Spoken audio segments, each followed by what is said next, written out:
Ada rizki bahkan yang belum dicari, dia sudah datang. Min haitsu la yahtasib. Dari sisi yang tidak dia ketahui. Ya, nanti kita lihat dan kita buktikan dengan satu, jenis pertama. Rizki yang mutlak dicari dengan ikhtiar. Ikhtiar. Dalam tanda kurung usaha.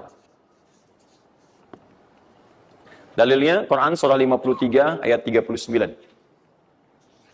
Quran surah 53 ayat 39. Ya, malam ini insyaallah saya buka pintu yang pertama adalah pintu ikhtiar. Ya. Ya, jadi antum kalau sudah tahu pintunya, nggak usah dari pintu ke pintu antum mengetok untuk menawarkan nama. Ya. Kan ada yang dari pintu ke pintu, ku coba tawarkan nama gitu. Nggak usah gitu. Udah tinggal antum ini kan aja. Udah. Satu, ikhtiar lewat usaha. Turunan dalilnya, turunannya. Satu, Quran surah kedua ayat 168. Kalau ingin dipercepat, Quran surah kedua ayat 172. Kalau pengen lebih cepat lagi, Quran surah ke-7, oke dah, ayat 96. Dan sampai sini. Nah, kalau terjadi semacam terlihat ya pelambatan, maka ada teori. Jangan dilihat sebagai pelambatan, tapi dilihat sebagai percepatan akumulasi. Ya, akumulasi supaya terkumpul lebih banyak pada saat antum membutuhkannya. Ya, nanti kita lihat dalilnya di Quran surah 46 ayat ke-15. Ya. Ini wajib hafal ya. Tenang aja, pertemuan kita berikutnya kapan? Masih 1 pekan. Gampang. Masya Allah. Orang 3 hari apa terus ayat Al-Imran. Masa sepekan antum berapa ayat sih ini? Gampang ini. Ayatnya juga pendek-pendek, insya Allah. Ya. Ya. Jangan dulu dilihat, catat aja dulu. Kalau antum lihat sekarang, antum nanti ini duluan. Catat dulu aja. Sudah? Sudah ya? Baik, ini udah. Nah, sekarang turunannya. Kan ini baru intinya. Turunan amalannya. Ini wajib antum kerjakan. Satu, di turunan amalannya. Quran surah ke-17 ayat 78 sampai 82. Ini wajib antum kerjakan. Demi Allah saya katakan wajib antum kerjakan. Kalau ini antum gak usah hafalkan untuk dites. Ini gak akan dites, insya Allah. Tapi antum wajib amalkan saat nanti menunaikan ibadahnya. Baca ayat ini. Ya, dites oleh kita sih enggak. Cuman saat antum kerjakan mesti hafal ini saat ibadahnya. Ya. Karena antum akan baca dalam sholat. Ya. Sama aja dong. Ya. Teruskan? Terus. Quran surah ke-73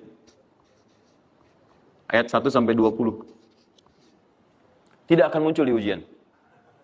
Insyaallah. Dah? Teruskan? Quran surah ke-15 ayat 9. Dan Quran surah ke-54 ayat ke-17. Satu ayat saja. Mau 1 ayat, mau 4 ayat? 4 ya, boleh ya? 4 ayat ya, boleh ya? Ayat 17, ayat 22, ayat 32, ayat 40. 4 ayat. Insya Allah saya bermohon kepada Allah, 4 ayat ini bunyinya sama supaya memudahkan hafalan antum.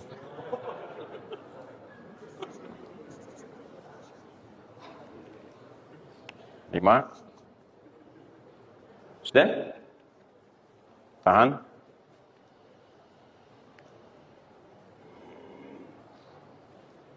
Sudah? 5. Amalkan yang Quran surah ke 51 ayat 18. Ini untuk mempercepat pengabulan doa. Jadi kalau antum minta seketika. Sudah?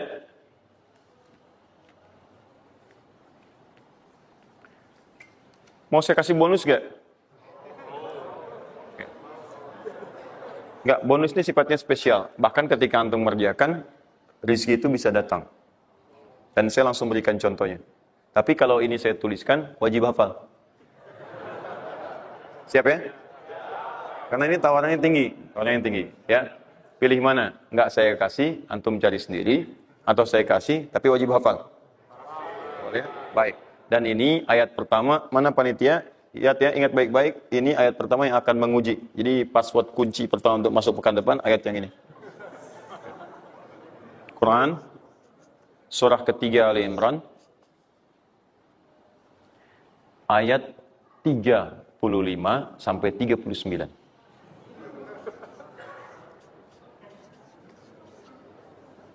Gampang ya?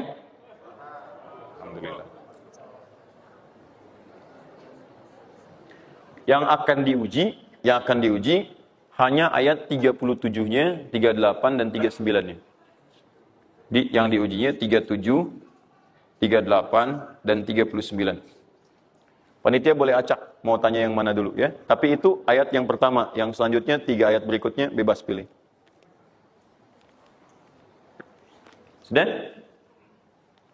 Nah, ini bagian pertama. 1, rizki yang didapatkan dengan ikhtiar.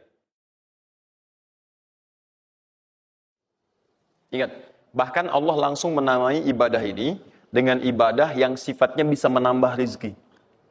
Cuman kadang orang nggak sadar, taunya diambil. Tapi kalau pengertian secara bahasanya sebetulnya bukan berkurang, nambah malah. Nambah. Cuman orang tuh nggak sadar ketika dia mau ditambah rizkinya, dia malah nggak mau. Karena merasanya diambil, dikurangi. Kedua, rizki yang didapatkan dengan bersyukur. 2, dengan syukur.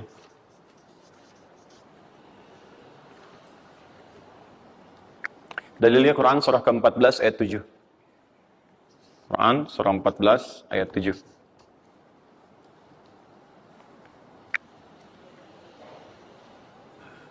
Yang saya kotaki itu yang dihafal ya. Yang saya kotaki itu yang dihafal.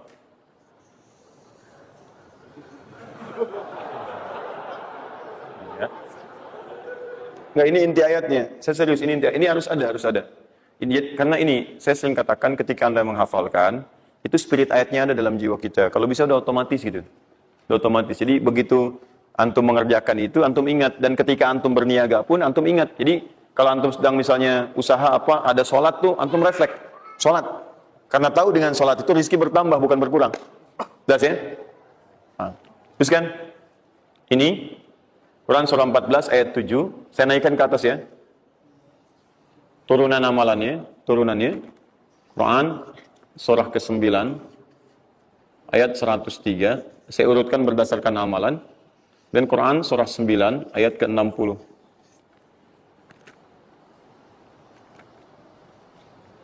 Sudah? Ingat, bahkan Allah langsung menamai ibadah ini dengan ibadah yang sifatnya bisa menambah rezeki. Cuman kadang orang nggak sadar, taunya diambil. Tapi kalau pengertian secara bahasanya sebetulnya bukan berkurang, nambah malah.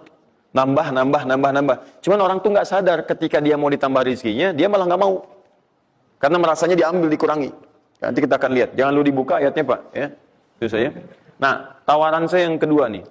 Ya, ini kan tadi tawaran pertama. Mau nggak saya kasih bonus lagi? Nah, saya serius. Ketika Anda kerjakan, penambahannya langsung minimal 700 kali lipat nilainya.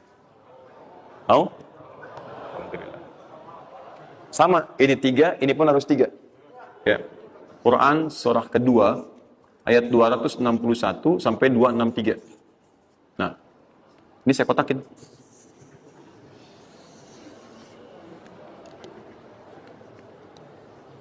Sebentar. Quran surah kedua ayat 261 sampai 263. Saya mohon izin ya, saya lihat dulu. 1. Supaya nggak online maksud saya. Pokoknya Anda online ada masalah dengan saya nanti. Nanti saya kasih di akhir, terus cepat menghafalkan. Sudah? Nah. 2. Nah, yang ketiga, nanti saya simpan dulu aja, supaya Anda fokus yang ini dulu, untuk berlatih selama sepekan. Ya, berlatih selama sepekan. Supaya nanti, karena yang ketiga ini lebih cepat lagi. Lebih cepat, saya khawatir Anda melakukan lompatan langsung pada yang ketiga. Nah persoalannya, kita mesti berurut. Karena yang satu dengan dua ini, keduanya saling bersinergi. Begitu yang kedua udah dapet, yang ketiga lebih mudah. Ya, karena sudah punya kebiasaan dari yang pertama tadi. Kalau saya munculkan yang ketiga sekarang, maka persoalan terbesarnya adalah kebanyakan orang nanti akan meninggalkan yang ini. Ini yang paling bahaya. Semuanya pada di masjid aja gitu kan, dan sebagainya. Jadi nggak ada di kantor kosong, di bank kosong. Jadi hilanglah kehidupan di muka bumi. Ya. Jelas ya? Nanti kalau ini udah enak, nanti saya turunkan ini yang dikejar oleh sahabat kemudian. Sampai Uthman bin Affan, Abdurrahman bin Auf tuh hobinya cuma nungguin tahajud aja. Nungguin tahajud, datang. Bukan nggak kerja. Karena semuanya sudah melewati batas ini. Ini udah selesai, mereka pindah pada level yang ketiga. Itu kalau tiap malam lomba, dikisahkan oleh Imam An-Nawawi dalam kitabnya Tibyan, itu lomba dengan Abdurrahman bin Auf, Tamim Ad-Dari, itu tiap malam paling minimal sekali khatam Al-Quran dalam tahajudnya. Tapi dahsyatnya, besoknya, sekiannya itu selalu datang. 60, kalau kita sekarang 60 kontainer datang, isinya emas, perak, berlian, macam-macam. Ya, kebayanglah kalau ke PTM datang 60 kontainer isinya. Emas, perak. Makanya nggak ada yang dikasih lagi sekarang. Nah, lihat sini, sudah? Saya mulai ya. Nah, ini saya harus selesaikan ini. Kita sepakat dulu sampai jam berapa kita? Oh enggak, kalau Anda mau sampai jam 12 silakan saja. Saya setengah 10 selesai lah. Karena ini pembuka ya, pembuka. Ke depan kita akan lebih kompleks karena saya pengen ini dicoba sampai sepekan. Nanti akan melahirkan perubahan. Karena ke depan kita akan bicara tentang riba, tentang macam-macam ya. Itu perlu lebih fokus lagi. Ini yang dasar untuk sepekan dulu. Siap ini ya? Yuk kita mulai. 1. Rizki lewat ikhtiar atau usaha. Saya boleh teman-teman sekalian buka ini ya? Ini udah? Ya. 1. Yang lewat usaha itu ikhtiar. Ya, buka Quran surah 39, Quran surah 53 ayat 39. An-Najm ayat 39. Wa allaysa lil insani illa ma sa'a. Wa allaysa lil insani illa ma sa'a. Wa allaysa lil insani, bahkan setiap manusia itu, awas, illa ma sa'a, akan mendapatkan rizki, akan mendapatkan hasil dari apa yang telah ia usahakan dengan sungguh-sungguh. Jadi kalau Anda ingin mendapatkan apapun, mau dapat pahala, dapat rizki, dapat ini, dapat itu, maka semua bergantung yang pertama pada tingkat kesungguhan usaha Anda. Usaha yang serius, yang sungguh-sungguh disebut dengan sa'a, yas'a, sa'yan. Sa'a, yas'a. Sa'yan.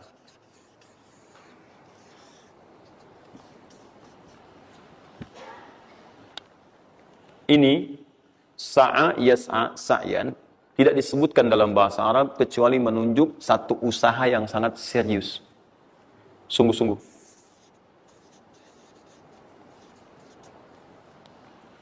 Rizki yang pertama ini, sifatnya kata Al-Quran, langsung Allah yang menyampaikan.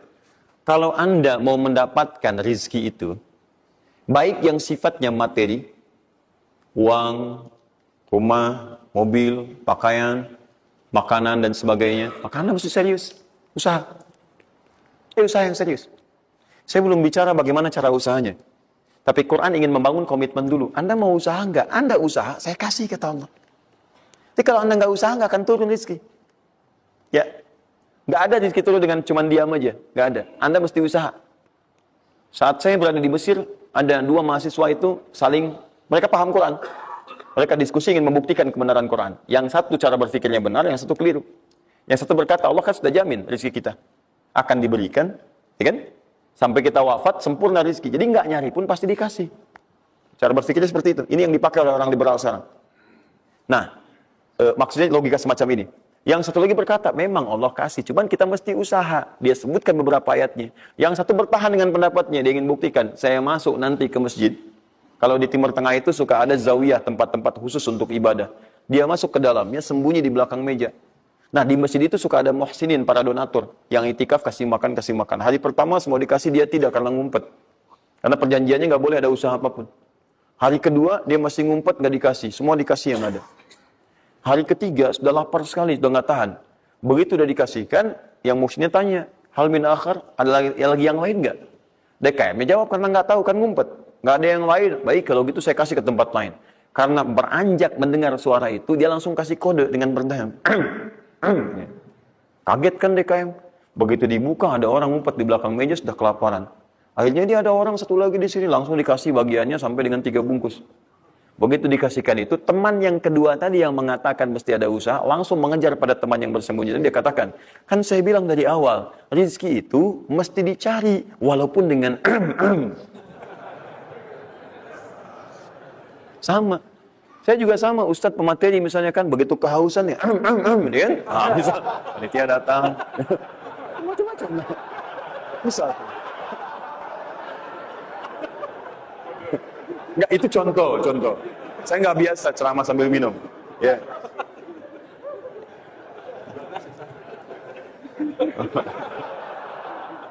Jelas ya?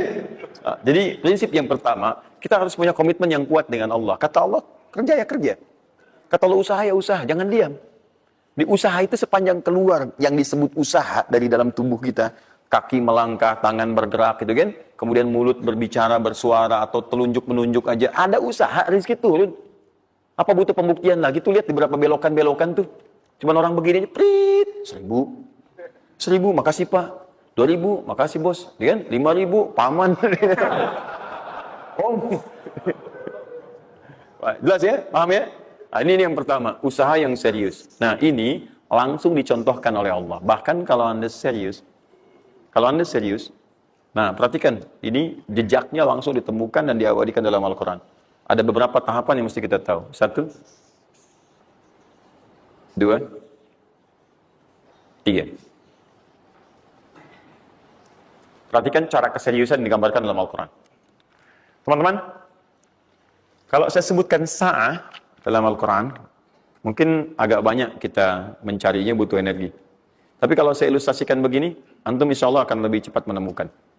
Kalau kita haji atau umrah, kemudian ada ritual setelah tawaf namanya apa? Sa'i. Apa itu sa'i? Tuh, kan lari-lari kecil. Kalau lari-lari besar, maraton. Kan sudah saya tuliskan di atas. Sa'i itu kan dari sini tulisannya. Ya. Dari mana sa'i itu? Safa ke Marwah. Ya buka Quran surah kedua ayat 158. Paling kiri di pertengahan. Innas safa wal marwata min sya'airillah. Faman hajjal bait aw i'tamara fala junaha alaihi ay yattawafa bihima. Man tatawwa khairan innallaha syakirun alim. Lihat sini. Ibadah ini kenapa dinamakan dengan sa'i? Dan sementara orang sekarang agak kurang tepat menerjemahkan dengan lari-lari kecil. Dalam bahasa Arab lari kecil bukan sa'i. Dalam bahasa Arab lari-lari kecil itu bukan sa'i. Ingat baik-baik kalimat ini. Kenapa dinamakan dengan sa'i? Karena di tempat ini pernah ada satu sosok yang sangat bersungguh-sungguh untuk berusaha. Sangat serius. Untuk mendapatkan rizki dari Allah Subhanahu wa ta'ala. Sosok ini datang, diantarkan oleh suaminya. Kemudian ketika diantarkan, ternyata ini yang paling menarik. Ini yang saya berikan 3 panah ini. Diabadikan kisah ini di Quran surah ke-14, ayat ke-37. Pertama diantarkan. Ya begitu tiba suami, istrinya dengan anak yang baru lahir, tiba-tiba langsung bermohon kepada Allah. Perhatikan, bukankah Allah pemilik rezeki? Masih ingat tadi teori di awal? Pusat rezeki ada di mana? Baik. Nah ini teman-teman sekalian, kaidah yang pertama. Kalau antum ingin berikhtiar berusaha, maka hal yang pertama dilakukan adalah mendekat dulu kepada pemiliknya. Mohon minta kemudahan, minta petunjuk, minta kenyamanan, minta keberkahan. Itulah sebabnya sebelum kita berangkat, kita sholat dulu. Sholat subuh, sholat fajar, menghadap, usahakan. Makanya Nabi setelah selesai sholat, itu selalu meminta kepada Allah diberikan petunjuk mendapatkan rezeki. Ya, yang di Ibnu Majah nomor hadis 925 itu, Allahumma inni as'aluka ilman nafi'a wa rizqan thayyiba wa amalan mutaqabbala. Minta. Kalau dalam bahasa kita, ya Allah berikan saya hal yang bermanfaat, ilmu bermanfaat dan rezeki terbaik di hari ini. Minta. Nah, begitu sampai beliau bermohon pada Allah, Rabbana inni askantu min dzurriyyati biwadin ghairi dzi zar'in inda baitikal muhram. Perhatikan ya. Ya Allah, saya bermohon kepadamu, Engkau yang merawat kami, memerhatikan kami, memberikan rezeki kepada kami. Sifat rububiyah yang disebutkan namanya Rabb. begitu meminta kepada Allah, ya Allah sekarang saya diperintahkan olehmu, sebagai tawadu Nabi Ibrahim mengatakan, saya menempatkan sebagian keturunan saya, istri saya, anak saya, di satu tempat yang sangat gersang. Hendak bayang nggak? Tempatnya gersang, gunung-gunungnya itu, batu-batunya itu rapat luar biasa, kerasnya luar biasa, dan nggak ditemukan sumber air di situ.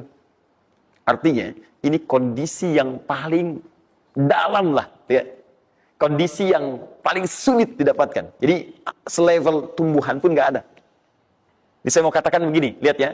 Anda pergi ke satu tempat, Anda berusaha tuh masih ada. Google-nya ada, bangunannya ada, kendaraan ada, modal ada. Tinggal kelihatan semuanya jadi aktiva semua tuh. Tinggal kita olah aja. Ada orang yang pernah mendatangi tempat yang semuanya nggak ada bahan-bahannya. Bayang ya? Kosong. Tuh, saya pernah satu kali waktu ada krisis itu, beberapa ke belakang, itu semua showroom macam-macam itu pada jatuh. Dan saya diundang ke Hyundai untuk ngasih motivasi, ngasih training. Pertama kali saya dibawa itu, teman-teman sekalian, saya dibawa ke showroom mereka, selapangan tuh, isinya mobil semua. Mobil, apa perkataan pertamanya? Kata manajernya, Ustaz, itu biasanya kami kosong nih. Sekarang banyak seperti ini katanya. Mohon nanti diberikan gambaran seperti apa kami mesti semangat macam ini. Saya bilang, Pak, Bapak itu luar biasa ya. Tahu nggak Pak, orang yang pertama kali menemukan mobil, jangankan mobil begininya, bahannya aja susah nyarinya. Masuk kemudian ke showroom aja nggak ada, di belakang rumahnya cuma otak-atik jadi bahan macam-macam, jadi yang sederhana. Ya dari situ aja jadi mobil, Bapak sekarang udah ada mobilnya, tinggal dipasarin aja. Nah sekarang banyak orang banyak mengeluh. Nabi Ibrahim dulu cuma bawa istrinya ke tempat yang gersang luar biasa, nggak ada potensi apa-apa, materinya kosong, itu gersang, tumbuhan nggak tumbuh. Apa yang terjadi? Begitu sampai di situ, satu kalimat ketika meninggalkan Ibrahim istrinya Sayyidah Hajar dengan anaknya Ismail alaihissalam. Maka pertanyaan pertama dalam satu riwayat, ahadza min amrillah, apakah semua ini ketetapan Allah? Maka dijawab bala. Perhatikan prinsipnya. Selama ini ketetapan Allah, maka Allah tidak akan menyia-nyiakan saya. Dan rizki telah Allah tetapkan kepada kita, maka Allah tidak akan pernah menyia-nyiakan kita. Paham ya? Jadi kalau Anda ditempatkan di kondisi apapun, bahkan mulai belum bekerja, baru lulus kuliah, bahkan mulai baru membuat satu bisnis misalnya, atau macam-macam halnya, ingat, ada yang lebih buruk kondisinya daripada Anda, yang semua bahannya bahkan belum didapatkan. Dan dia yakin dengan Allah. Sepanjang Anda punya Allah, maka semua akan mudah bagi Anda. Ini prinsip yang pertama. Jelas ya? Nah, kalau sudah paham sampai sini, belum berhenti, karena ada komitmen untuk usaha. Apa usahanya? Maka Ismail menangis satu saat, dan Allah tetapkan asinya nggak keluar dari ibunya. Begitu tidak keluar, nah anak ini kan pasti bergejolak. Tangan bergerak, kaki bergerak, disimpan di bawah. Saat bergerak itu kakinya menghunjam ke tanah, tangan bergerak, nggak keluar apapun. Ibunya ini yang menempuh usaha yang sangat serius untuk mencari. Dia tahu kalau cuma diam nggak akan datang. Maka ibunya menerapkan satu ketentuan pertama yang nanti diabadikan dalam Al-Quran, yaitu teori rezeki dengan ikhtiar, mencari cara yang serius. Nah, cuma apa yang akan kita keluarkan saat ini terlepas dari usaha apapun yang Anda kerjakan saat ini. Tapi teori dasarnya adalah ketika Anda menempuh usaha yang serius ini, ada beberapa tahapan yang mesti Anda lalui. Persoalannya, waktu saya sudah habis 9:30. Nah, saya mau minta sedikit aja, boleh nggak saya tambah 5-10 menit? Nah, satu, saya agak cepat ya, saya agak cepat. Satu. Nah, Pak. Yang pertama beliau lakukan, beliau kemudian mencari itu dengan semangat, naik ke satu bukit. Naik. Bukit apa namanya? Kapan bukit itu dinamai dengan Sofa? Ini persoalannya. Belakangan kan? Belakangan, setelah itu bukit Sofa. Dari mana munculnya Sofa? Sofa itu kan kalau kita gali dari akar katanya, ya berasal dari kata tasfiyah. Ya, Sofa, Yasfi, Sofyan, wa tasfiyatan, wa Sofian. Wasufyanan. Kalau pakai sin Sufyan, kalau pakai sod Sufyanan. Sofiyun. Tasfiyah artinya menyaring sesuatu yang kotor sehingga yang bersih aja yang kelihatan. Kalau Anda menyaring sesuatu, saring, bersihnya itu ada, kotornya hilang, dibuang. Itu namanya tasfiyah. Pakai ta, sod, fa, ya, ta. Ini. Hasilnya disebut dengan sofa. Orangnya disebut dengan Sofi atau Sufi. Perempuannya disebut dengan Sofia. Jadi kalau ada yang namanya misalnya Sufi atau Sofia, Ini orang yang mampu menyaring segala yang kotor dalam dirinya, sehingga yang keluarnya yang baik-baik aja. Kalau bicara, ada yang provokasi, mau mengucapkan yang kotor, dia tahan. Keluarnya yang baik. Mau melihat yang kotor, dia palingkan. Dia yang baik. Itu Sofia. Perempuannya, laki-lakinya Sofi. Ya, atau Sufi. Baik. Nah, Sofa, kenapa disebut dengan Sofa bukitnya? Karena pada saat itu, walaupun tidak ada modal, situasinya sulit, beliau bisa menyaring keadaan dirinya, sehingga menghilangkan yang kotor-kotor dalam benaknya, dan yang ada cuma prasangka baik kepada Allah Subhanahu wa Ta'ala. Maksudnya Pak, kalau Anda ingin memulai usaha, sehebat apapun, walaupun nggak ada modal, nggak ada apapun, hal pertama modal terbaik yang Anda mesti lakukan adalah berprasangka baiklah kepada Allah Subhanahu wa Ta'ala. Safa. Positive thinking kepada Allah. Allah sudah janjikan kepada saya, maka saya akan memenuhi apa yang Allah perintahkan. Dan akhirnya Allah memberikan apa yang dijanjikan. Betul ya? Kalau Anda memulai dengan perasaan yang baik, yang positif, nanti Allah akan angkat Anda berada di puncak seperti Sayyidah Hajar naik ke atas bukit itu. Betul ya? Dan perasaan Anda pun akan enak. Tapi kalau belum apa-apa Anda sudah negative thinking kepada Allah, maka mohon maaf, jangankan rizkinya, maka usaha Anda pun tidak akan maksimal, effortnya akan sangat kurang. Anda baru mau ke kantor, terus tiba-tiba melihat mendung, ya, terus orang udah mulai macet, terus negatif muncul di situ, ya, mendung, macet. Terus apakah dengan mengatakan ya, mendung dan macet, kemudian macet itu akan terurai? Mendung itu akan sirna? Tidak. Sampai Anda bikin status pun nggak akan pernah kelar. Ceklik, hari ini Bekasi macet, terus Anda ngapain? Jadi kalau Anda mau mengawali sesuatu, maka positive thinking kepada Allah, bismillah. Allah yang bikin mendung, Allah yang bikin terang. Nggak ada bedanya. Bismillah, saya diperintahkan, saya jalan. Tak bisa, kemudian saya coba cari alternatif. Macam Anda usaha. Paham ya? Nah, kemudian, bukankah seseorang berusaha itu ingin mendapatkan sesuatu? Puncak hal yang diinginkan, yang diharapkan itu bentuknya rizki. Tapi sifat ingin mendapatkan sesuatu, puncaknya disebut dengan marwah namanya. Sesuatu yang sangat diharap, diinginkan, marwah. Perhatikan baik-baik. Ya. Saya mau tanya begini. Dari sofa ke marwah. Berusaha dengan serius Sayyidah Hajar. Lihat sini. Sofa itu kan di atas kan? Terus turun kan? Turun. Tahan sini. Begitu ke sini, melihat ada peluang di sini. Terlihat seperti ada oase. Maka dipercepat jalannya. Makanya di sini sekarang ada tanda lampu hijau. Ya, begitu nyampe sini untuk laki-laki lari-lari kecil. Perempuan jalan cepat.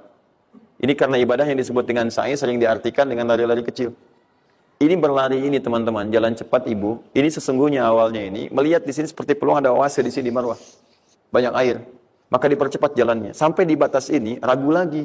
Betul nggak ya? Apa cuma fata morgana? Tapi yang paling dahsyat adalah dia memastikan dengan ikhtiarnya. Saya mesti pastikan dulu, jangan menduga-duga. Dikejar sampai ke atas. Begitu kepastiannya tidak ada sama sekali. Ternyata fata morgana saja. Dari sini, balik lagi. Mungkin di sini ada. Ya, balik lagi ke tempat tadi. Balik, dilihat. Sini kayak ada, betul di sini. Balik, nyampe sini, fata morgana. Bola, balik, bola, balik, bola, balik. Sampai dengan 7 kali. Ya, dari sini ke sini, 1. Sini ke sini, 2. Ini 3, 4, 5, 6, 7. Ingat, sofa selalu genap, marwah selalu ganjil. Kalau Anda umrah, kemudian tiba-tiba Anda merasa berakhir selesai, tapi posisi Anda di sofa, kemungkinan cuma 2. Kalau bukan Anda kurang, baru 6 kali, atau Anda terlampau soleh, 8 kali. Pasti di sini. Nah, apa hikmahnya? Proses ini disebut dengan sa'i. Perhatikan baik-baik. Tahan, fokus. Ketika Anda berusaha, teman-teman, maka mulailah dengan berpositive thinking kepada Allah. Tapi ingat, usaha Anda tidak akan selamanya ada di atas. Mungkin suatu saat akan turun. Kan? Mungkin Anda ada di puncak. Mungkin suatu saat Anda turun. Mungkin kadang ada di puncak. Kadang stabil aja. Tapi kalau Anda melihat peluang, cepat kejar selama peluang itu baik. Itulah yang dimaksud kompetisi yang sehat. Ada paten kejar. Ada tender, ikut tender dengan cara yang baik, cara yang normal. Ikut. Kalaupun bukan rezeki Anda, nggak ada masalah. Dan jangan pernah macam-macam lah.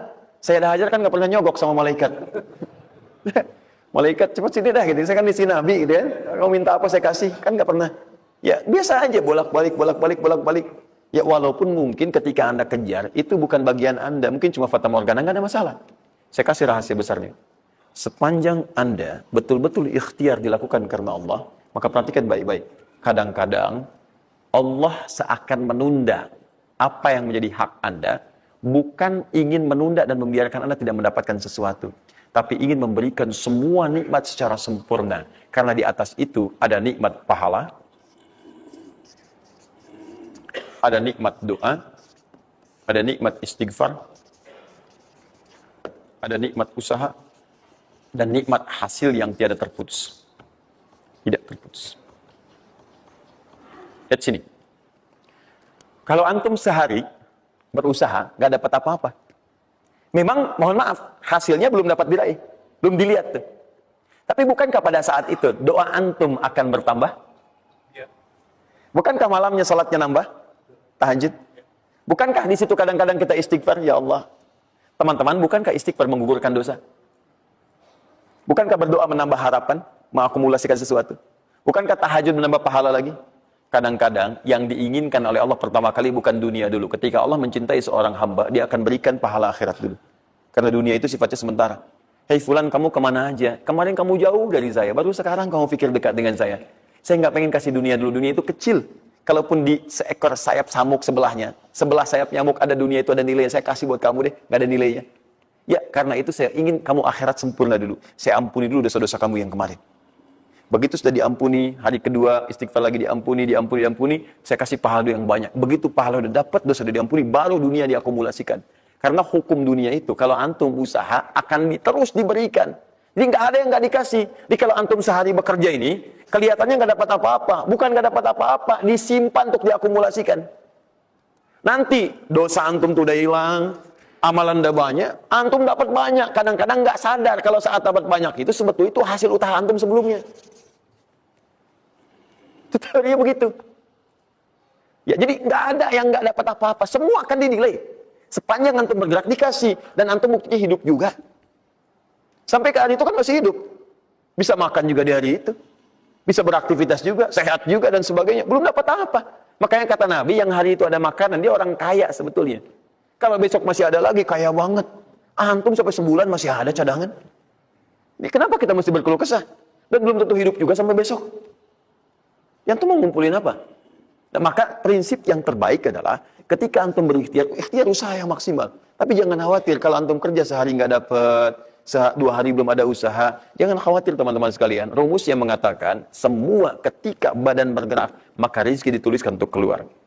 Tapi kadang-kadang ada yang Allah inginkan lebih besar dari apa yang Anda harapkan. Apa yang Allah harapkan, ikutkan ke situ, maka Anda akan mendapatkan akumulasi bagiannya. Itu yang dilakukan oleh Sayyidah Hajar. Begitu beliau kemudian naik ke Marwah, nggak dapat. Naik ke Safa, nggak dapat. Apa pernah tertuliskan dalam riwayat sedikit aja Sayyidah Hajar mengeluh?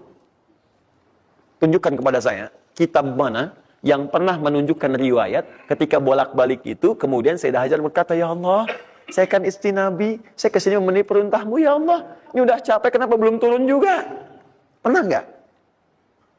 Kedua, ketiga, keempat, kelima, sampai ke yang ketujuh. Begitu sampai di Marwah, baru kemudian diakumulasikanlah itu. Apa yang terjadi? Ibunya yang usaha bolak-balik. Akhirnya keluar dari mana? Anaknya, kakinya kemudian menghentak lagi. Tiba-tiba keluar air dari situ. Pertanyaan saya, ibu yang lebih tahu di belakang. Kan kalau anak itu sedang haus, pasti tangan kakinya bergerak kan? Kenapa saat pertama disimpan bergerak, airnya keluar? Sudah 7 kali bolak-balik, baru air keluar. Silakan lihat riwayatnya. Pada hentakan itu, ketika 7 kali ibunya bolak-balik, malaikat mengepakkan sayapnya. Itu yang menghantam air dan keluar air. Malaikat yang ditugaskan Allah memberikan rezeki namanya Mikail. Itu ada di Quran surah kedua ayat ke-98. Ya, man kana aduwwan lillahi wa malaikati wa rusuli wa jibril wa mikail. Mikail. Di antara tugas Mikail oleh Allah ditugaskan untuk memberikan rezeki. Yang paling menarik, perhatikan baik-baik. Begitu airnya keluar, ibunya sedang di Marwah, sedang berdoa nih. Makanya kalau sa'i di sofa ngadep ke kiblat berdoa dulu, ke Marwah ngadep ke kiblat berdoa dulu. Begitu sedang berdoa nyampe ke Marwah yang ke-7, anaknya lebih kencang menangisnya. Ibunya mendengar suara nggak biasa, dikejar ke sini. Begitu kejar ada air. Apa kata ibunya? Lihat kalimatnya. Zam. Ibunya tidak mengatakan ijma, tapi zam. Zam itu artinya kumpul jangan berhenti, kumpul jangan berhenti, kumpul jangan berhenti. Sampai sekarang air itu tidak pernah berhenti. Perhatikan. bagaimana akumulasi pekerjaan seorang ibu yang sangat serius menghasilkan rezeki bukan hanya untuk dirinya, untuk anaknya, cucunya, cicitnya, dan berganti generasi sampai kita sekarang. Kita aja ke zaman Nabi Muhammad, itu teman-teman sudah lewat 15 abad. Nabi Muhammad ke Nabi Ismail 29 generasi. Satu generasi bisa ribuan tahun. Nabi Muhammad ke Nabi Musa aja 2000 tahun, ke Nabi Isa 600 tahun. Sekarang ke Nabi Ismail 29 generasi. Muhammad bin Abdullah bin Abdul Muttalib bin Hashim bin Abdul Manaf bin Qusay bin Murrah bin Kilab bin Ka'ab bin Ghalib bin Fihir bin Malik bin Nadar bin Kinana bin Khuzaimah bin Mudrika bin Ilyas bin Salam bin Nizar bin Mudar bin Ma'ad bin Addan bin Adi bin Adri, ya, bin Muqawwam bin Nahur bin Tari bin Ya'rub bin Yasub bin Nabit bin Ismail alaihissalam. 29 generasi. Yang bisa mengulang 29 ini saya bebaskan paspornya untuk menghafal Quran di pekan depan. Silakan. Boleh, silakan. Tapi kalau salah satu tambah satu ayat. Jelas? Terakumulasi. Maka boleh jadi kita berusaha bekerja, sehari belum dapat, 2 hari dagang belum dapat, tenang. Begitu antum 3 hari, tiba-tiba dagangan diborong habis. Itu sebetulnya usaha antum yang sebelumnya. Tapi antum dapat bonus ampunan dosa, pahala, macam-macam. Maka jangan mengeluh. Dan jangan pernah antum sekali-kali, awas ya, awas, mengeluarkan kata-kata yang seakan-akan Allah menghentikan rezeki antum. Maka disitulah kesulitan paling sulit akan antum awali. Ya Allah, apa engkau nggak sayang dengan saya? Saya perlu usaha apa lagi? Kenapa belum diberikan juga? Dan sebagainya. Itu kadang-kadang membuat seseorang kalau sudah kehilangan arah seperti itu sampai meninggalkan agamanya, itu yang paling fatal. Paham? Quran surah ke-14 ayat 7. Tadi Quran surah ke-9 ayat 100 berapa tadi? 3. Quran surah 9 ayat berapa tadi? 60. Yang bonusnya jangan lupa masih di dalam kotak. Quran surah kedua ayat 261 sampai pinter. Ya, alhamdulillah. Kotak wajib dihafal.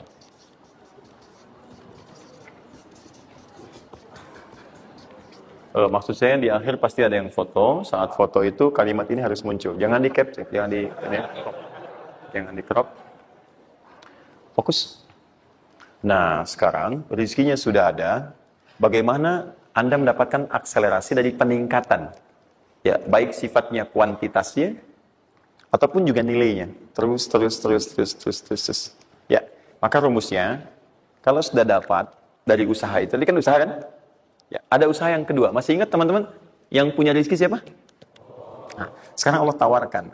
Saya akan berikan kepada kamu, kata Allah, peningkatan dari usahamu dengan cara yang tidak terlampau susah. Kamu gak perlu kerja ini lagi, itu lagi, dan sebagainya. Tapi kamu tinggal mengimbangi saja. Kamu kerja, kamu amalkan juga yang ini. Apa amalan itu? Syukur.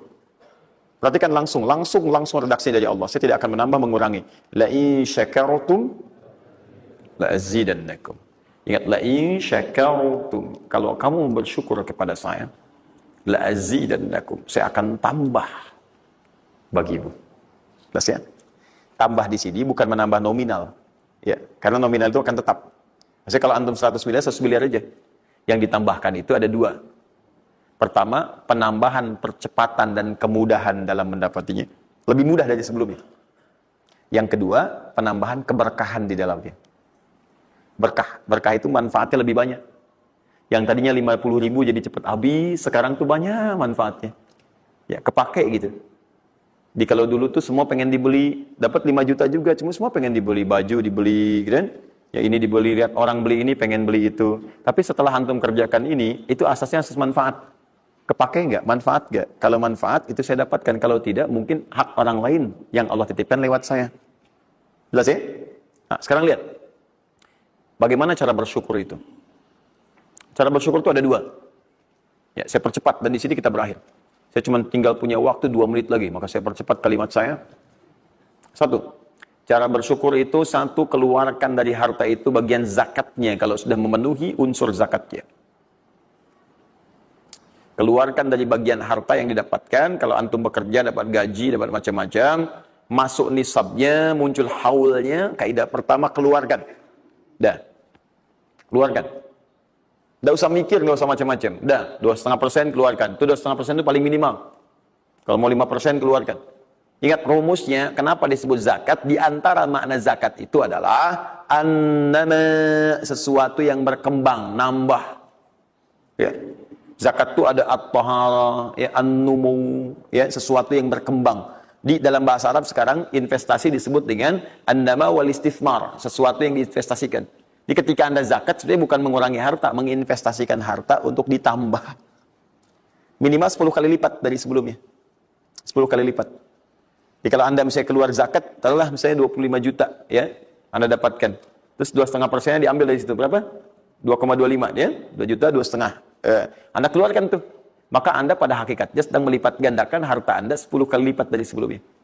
Di Anda akan dapat dari situ 22,5 juta. Bentuknya bisa macam-macam. Ingat, rezeki itu kan bukan hanya uang. Tadi saya katakan. Ya, bisa jadi proyek baru datang nilainya segitu. Bisa jadi apa lagi? Bisa jadi dijaga kesehatan, nggak sakit selama sebulan. Biasanya cek lab ini, itu, dan sebagainya. Ya kan? Kolesterol macam-macam, habisnya segitu. Bulan itu nggak ada apa-apa. Terus Anda berkata, Alhamdulillah nih, sekarang saya kelihatan sehat, gini-gini, hasilnya positif. Padahal Anda itu dihasilkan lewat zakat, lewat macam-macam. Nah, misalnya nggak ada konflik, nggak ada masalah di hari itu, yang kalau diselesaikan nilainya 22 juta. Masa marah dengan istri macam-macam. Mama kenapa sih, Ma, gini-gini. Papa mau damai. S9 Note. Wah, beli S9 Note, harga 15 juta. Ya, tambah lagi 7 juta. Laptopnya misalnya kan, dan sebagainya. Misal, habisnya segitu juga. Jadi dijaga oleh Allah, mendapatkan penambahan, bisa berupa langsung nilainya, nominalnya, dapat proyek yang lain, atau dijaga untuk mendapatkan yang non-materi tadi. Paham? Maka, saya katakan pada Anda, kalau sudah ada kewajiban zakat, maka jangan berpikir menunda. Cepat berikan saat itu, maka seketika Allah akan lipat gandakan apa yang Anda telah usahakan itu. Jelas? Jadi yang pertama, kalau sudah ada kewajiban zakat, cepat ambil. Bahkan, nah ini saya mau ambil komitmen. Saya mau ambil komitmen. Siap mengikuti ini? Siap berkomitmen insya Allah? Bahkan Allah langsung meminta kepada yang punya otoritas, atau juga teman-teman di sampingnya, untuk saling mengingatkan. Bahkan kalau punya otoritas langsung ambil. Saking inginnya Allah, harta orang itu tuh terus bertambah. Maka turunlah Quran surah 9 ayat 103. Khudh min amwalihim sadaqah tutahhiruhum wa tuzakkihim biha. Muhammad, kalau dia lupa atau yang lain, ambil aja deh. Ambil aja. Ambil dari harta dia itu, kalau sudah mencapai nasabnya. Nisabnya sudah ada. Haulnya sudah sampai. Ambil. Apa tujuannya? Sedekah. Perhatikan, zakat disebut dengan sedekah. Sedangkan sedekah tidak disebutkan dalam rumus bahasa, kecuali kullu ma'rufin sedekah. Semua yang baik-baik disebut dengan sedekah. Kata Allah, saya ambil itu bukan ingin mengurangi kamu, tapi ingin membuat kebaikan untukmu. Apa kebaikannya ya Allah? Wa tuzakkihim. Tuzakki dari kata zakat, yang punya arti dua tadi. Menyucikan jiwa, plus yang kedua, menambah apa yang telah kamu dapatkan itu. Jadi kamu tuh jangan nanti kotor hati kamu, karena terlampau banyak ini fokusnya ke situ, banyak-banyak, tapi kamu nggak pakai. Maka saya biarkan kamu dengan mengeluarkan zakat itu, supaya bersih hatimu, punya nilai berbagi, dan tidak terlalu bergantung kepada harta dunia, yang kamu akan tinggalkan kelak. Dan yang paling dahsyat, kalau kamu kerjakan, saya tambah kemudian kualitasnya, saya tambah keberkahannya, bahkan saya permudah untuk mendapatkannya. Lihat sampai sini. Bonus yang ini, nah, peningkatannya lebih dari yang pertama, 700 kali lipat. Ini minimal 700 kali lipat. Apa itu secara singkat? Infak.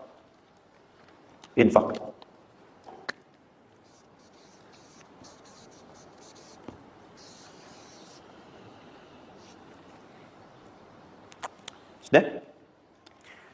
Falul ladzina yunfiquna amwalahum fi sabilillahi kamathali habba ambatat sab'a sanabil fi kulli sunbulatin mi'atu habba wallahu yudha'ifu liman yasha' wallahu wasi'un 'alim. Sampai ke ayat 263 sampai ke qaulun ma'ruf, ya, dan seterusnya. Lihat sini. Allah tawarkan satu amalan yang dengan ini bisa melipat gandakan sampai 700 kali. Ya, ada yang sifatnya pahala, ada yang lain-lain dan sebagainya. Ya, sederhana. Kalau Anda mau infak, mathalul ladzina yunfiquna amwalahum fi sabilillah. Baik, kalau Anda mau infak, yang infak itu bukan infak biasa, tapi infak digunakan untuk fi sabilillah. Fi sabilillah. Ini bukan zakat ya. Kalau zakat jelas sifatnya kewajiban. Zakat itu nggak bisa nawar, harus keluar. Tapi infak tidak. Infak itu dibagi dua, ada yang wajib, ada yang sunnah. Infak di sini bicara yang sunnah. Ya, infak wajib itu infak dari suami kepada istri dan keluarga. Infak, ya, itu infak. Singkatannya nafkah. Nafkah itu infak. Dari mana dalilnya Ustaz? Quran surah keempat ayat 34. Ar-rijalu qawwamuna 'alan nisa bima faddalallahu ba'dahum 'ala ba'din wa bima anfaqu min amwalihim. Ya, suami punya kelebihan dibanding perempuan, diberikan kekuatan oleh Allah untuk berusaha mencari nafkah. Nafkah itu bahasa Qur'annya infak. Di antum itu memberi infak pada keluarga wajib. Wajib. Ya, tidak apa-apa ibu berdoa minta yang banyak, Bu. Minta. Suami dimudahkan, itu janji Allah kok. Jangan minta sedikit, Bu, minta yang banyak.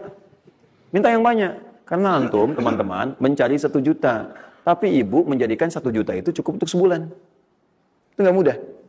Ya, maka berpartner di situ. Ya, suami keluar atau ibu yang berbisnis sekarang dan sebagainya bermohon kepada Allah minta kebaikan. Ya, tapi spesial untuk kepala keluarga, ketika dia mencari nafkah itu Allah berikan nafkah untuk satu keluarganya. Ya, kalau ibu yang punya hobi bisnis dan bukan pencari nafkah, itu yang diberikan cuma rezeki ibu aja di situ. Ya, sepanjang dia bukan pencari nafkah. Tapi kalau pencari nafkah, itu semua rezeki keluarga diberikan di situ. Nah, saya tuliskan dulu supaya fokus ya. Infak.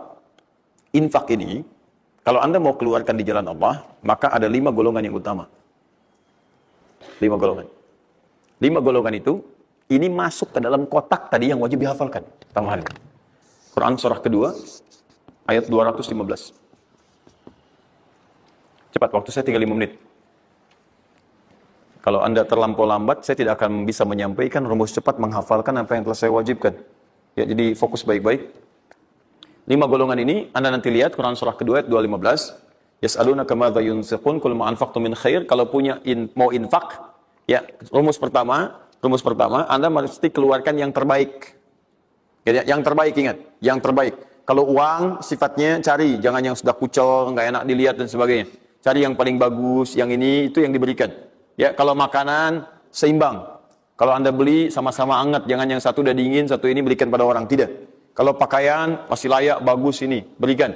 Lihat baik-baik, pada siapa itu disampaikan 5 golongan. 1 lil walidain, orang tua. Orang tua, itu cepat sekali. Anda nggak usah tunggu orang tua nelpon Anda. Karena sifat orang tua nggak akan minta. Cuman kadang nanya kabar, apa kabar, gitu kan? Nah, cuma Anda harus paham kondisi seperti itu. Sama seperti Anda, mama, tahu makannya nak ya. Lapar ya, waktu kecil kan begitu. Anda pun mesti bisa baca sinyal orang tua. Kalau udah telepon, nanya kabar tuh. Gak usah ditunggu, begitu Anda ada kelebihan, langsung berikan. Paham ya?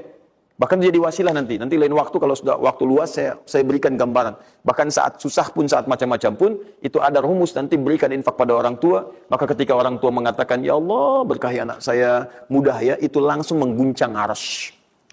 Nanti saya tunjukkan hadis-hadis sahih dalam kajian spesifik nanti ketika kita masuk ke dalam babnya. Di riwayat Al-Bukhari dalam kitabnya Al-Adabul Mufrad. Bagaimana perannya orang tua begitu penting bagi keberkahan dan pencarian usaha kita. Ya. Kemudian, wal aqrabin, kerabat terdekat. Kerabat terdekat. Kerabat terdekat itu sifatnya ada 2. Bisa kekeluargaan. Ya, keluargaan. Anak paman, bibi, ya, ponakan, macam-macam dan sebagainya.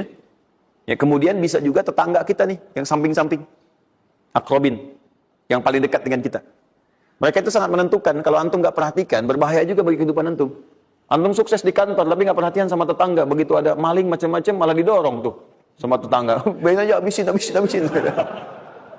Bukan, memang nggak pernah perhatian sama kita, biarin aja gitu kan. Nah itu kan yang repot ya. Wal yatama, anak yatim 3. Yatim itu cepat sekali. Tapi jangan berlebihan. Ya nanti terakhir saya tutup lah. Yatim, wal masakin, orang miskin. Orang miskin. Wabnis sabil, orang yang kesulitan di jalan. Ya, orang yang kesulitan di jalan. Anak siapapun dia, sepanjang dia sedang kesulitan, sifat orang kesulitan itu kalau dibantu, maka suara dia itu akan langsung memberikan jawaban kepada Anda. Jelas ya? Baik, tahan sini, tahan. Fokus teman-teman. Termasuk Ibnu Sabil di situ nanti, itu ada yang diartikan dengan orang-orang yang semacam belajar. Ya, kalau di luar itu banyak yang kayak ngasih beasiswa ke orang yang belajar, yang sebagainya. Ada yang pengajar, ada yang macam-macam. Itu cepat juga itu. Nah, mempraktikkan kelima itu, pakai rumus yang ini yang tadi. Yang 261, 263. Lihat ya. Lakukan karena Allah, bukan karena yang lain. Paham ya? Dan melakukan karena Allah itu diarahkan untuk mendekatkan diri kepada Allah. Lihat cara infaknya. Misal, antum ingin ngasih misalnya kan. Nih. Saya mau ngasih pakaian. Pakaian yang Allah sukai. Kasih baju koko, kasih sarung, ya kan? Misal kalau dia mau sekolah, kasih perlengkapan sekolah, berikan mushaf, berikan mukena, berikan macam-macam, ya untuk misalnya biaya sekolahnya, kalau bisa bergantung pada antum, sekolahkan ke tempat yang Allah sukai dan sebagainya. Itu cepat sekali investasinya. Dan pahalanya nggak akan berkurang, ngalir terus. Jadi kalau dia baca Quran untuk dapat pahala dan seterusnya. Dan itu sampaikan dengan cara yang bijak. Kalau sudah ngasih, saran saya lupakan. Jangan diungkit-ungkit, lupakan. Makanya bahasa Qurannya qaulun ma'rufun wa maghfiratun khairum min shadaqatin yatluha hadza. Kata-kata yang baik ya dan maghfirah, permohonan ampun, maaf. Ya kalau nggak bisa ngasih minta maaf, langsung kemudian lupakan. Jangan diungkit-ungkit, jangan macam-macam supaya tidak hilang pahalanya. Begitu sudah itu dilakukan, itu lebih bagus. Bahkan saat antum nggak punya pun berkata baik lebih bagus daripada ngasih tapi seringkali diungkit-ungkit atau dengan kalimat yang tidak menyenangkan. Dikasih gitu kan, aduh mas terima kasih ya sudah dibantu gini-gini. Nggak apa-apa, itu kan rezeki cuma titipan dari Allah. Hak ibu juga, hak kita bersama. Ibu kan miskin misalnya. Itu paling nggak enak. Dah cukup, saya tutup. Ini yang saya mohon maaf ya, mungkin teman-teman yang lain punya kebiasaan. Saya tuh kalau ada ulama atau yang lain baik, saya contohkan dari sana. Tapi kalau nggak ada, atau ada pengalaman kita yang baik, yang kira-kira tidak menghadirkan perasaan yang berlebihan, saya bagi, mungkin antum bisa ikuti. Nah, saya coba membiasakan yang orang-orang dulu biasakan, guru-guru saya biasakan. Dan itu pengaruhnya sangat dahsyat. Kalau antum mau lebih cepat lagi, biasakan begini. Menerima pendapatan dari manapun, walaupun bukan gaji atau apapun, cobalah antum keluarkan dari situ, niatkan sebagai sedekah. Saya ulang ya, menerima berapa peser pun dari manapun pendapatan, coba antum keluarkan sebagai sedekah. Misal 2,5%, 5%, keluarkan aja. Bagi siapa. Demi Allah saya katakan, begitu antum kerjakan itu karena Allah, maka Allah akan merawat anda dan menjadikan dunia kecil bagi anda. Apapun yang anda butuhkan, ada kecil sekali. Dan anda sudah nggak melihat nggak ada nilainya tuh dunia itu. Ya, jadikan kebiasaan itu. Kalau ada pakaian sudah anda pakai, datang lagi yang baru, ini yang lama kasih aja, yang layak dipakai dan sebagainya. Seperti itu biasakan. Begitu anda biasakan, nanti Allah jadikan kecil dunia bagi pandangan anda. Ada nilainya. Dah. Paham ya? Itu kalau antum mau ikuti silahkan, atau kalau mau bertahan di yang pokok silahkan. Saya sudah katakan, saya tidak akan menambah waktu lagi karena sudah jam 10. Pas 12 menit dari apa yang saya minta. Dan saya tutup dengan kalimat, kalau ingin dimudahkan menghafal ayat-ayat yang disampaikan, maka caranya cuma dua. Satu, yakinkan antum bisa menghafalkannya. Yakin, jangan ragu. Bisa. Yang kedua, anggap mudah. Pokoknya kalau sedang ada merasa susah, mudah. Bisa insya Allah. Ya, siap? Ya. Mudah atau susah? Yakin? Berapa ayat tadi? Sedikit. Itu banyak tuh jadi susah. Saya ulang, jangan pulang. Mudah atau susah? Yakin? Berapa ayat? Luar biasa.